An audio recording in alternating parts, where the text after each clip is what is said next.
এখন আমি আপনাকে একটা শার্ট গিফট করব, সেটা আপনাকে নিতেই হবে। কোথায় যেতে হবে আর কোথায় যেতে হবে না এই বুঝটুকু যে তোর মধ্যে নেই এটা আমার জানা ছিল না। তোর শপিং করার জন্য একটা বন্ধু দরকার, তো সেই বন্ধুটা আমার বন্ধুর ছেলে সুমনই হবে।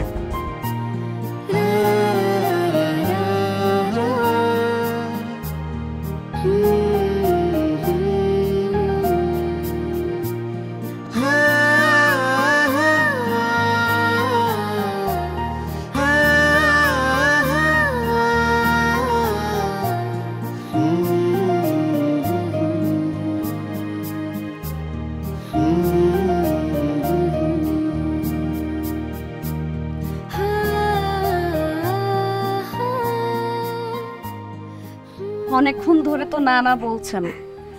এখন আমি আপনাকে একটা শার্ট গিফট করব, সেটা আপনাকে নিতেই হবে। আপনি আমাকে গিফট দিতে চাচ্ছেন সেটা ঠিক আছে, কিন্তু আমি তো আপনাকে গিফট দিতে পারবো না।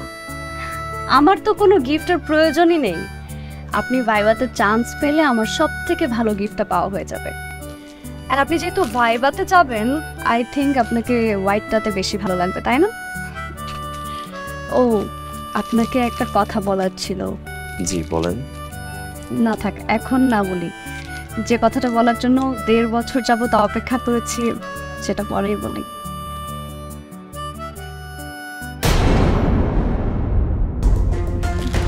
ভাইয়া, এই শার্টটা প্যাক করে দিন।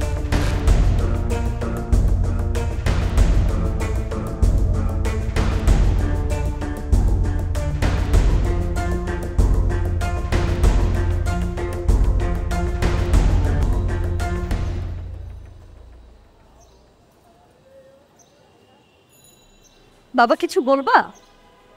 কোথায় যেতে হবে আর কোথায় যেতে হবে না এই বুঝটুকু যে তোর মধ্যে নেই এটা আমার জানা ছিল না।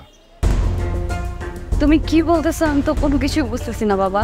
তারুণের টিচারকে বলে দিস তাকে আর পড়াতে আসতে হবে না। কেন, কি হয়েছে? এই প্রশ্নের উত্তর তো আমি তোকে দেব না। আমি যেটা বললাম তুই সেটা করবি। আর শোন, এ মাসে 15 তারিখ আমার বন্ধুর ছেলে সুমন বিদেশ থেকে বাংলাদেশে আসবে। 18 তারিখ তোদের বিয়ে।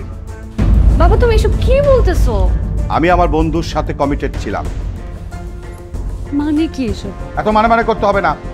তোর শপিং করার জন্য একটা বন্ধু দরকার, তো সেই বন্ধুটা আমার বন্ধুর ছেলে সুমনই হবে।